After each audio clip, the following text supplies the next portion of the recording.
Genesis chapter 15, verse 1.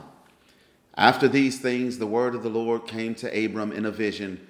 Fear not, Abram. I am your shield and the one who will reward you in great abundance.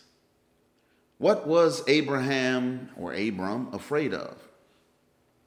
Out of all the things humanity fears in Scripture, it might be interesting to note that God is extremely high on the list. Abram is visited in a vision, and God's introduction is, fear not. In Scripture, when God or his angels appear, it's normal that they use this salutation. Abram's son Isaac, Genesis chapter 20, verse 24, Daniel chapter 10, verse 19, and Joseph, Matthew chapter 1, verse 20, to name a few, all heard this greeting while receiving heavenly visits. While theophanies may not be as common as they sometimes appear to have been in Scripture, we still have an unhealthy fear when God speaks. Ours is not so much due to his presence as his will. If I love and forgive, I'll be taken advantage of. If I give this money, my needs or those of my family won't be met. These with 1,000 other thoughts creep into our minds when God speaks. Humanity's doubts concerning God's character manifest themselves in panic when he seeks to commune and direct. Perhaps Abram was still in unbelief over the defeat of the 5 kings. Maybe their allies would muster together and seek revenge. Or maybe it sounded more like this: I'm never going to be a father if you keep having me do this crazy stuff.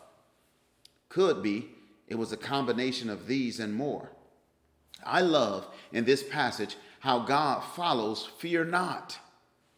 He says, I am your shield and exceeding great reward.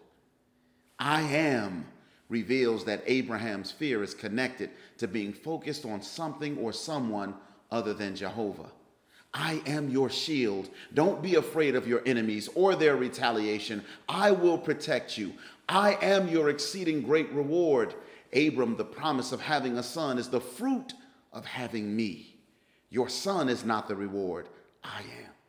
Let's translate this and apply it to ourselves.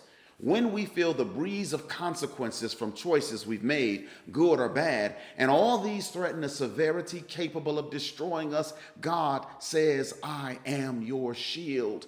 I won't let anything come from behind you and overtake you. When I am uncertain that God will provide, open doors, or complete me, or keep his promise, he says, what I will do for you is never more important than who I am to you. I am your exceeding great reward. I will take care of you in front and behind. Let's not forget this today. With God, our past can never overtake us. Our future is secure. He is our shield. And beloved, he is our pride.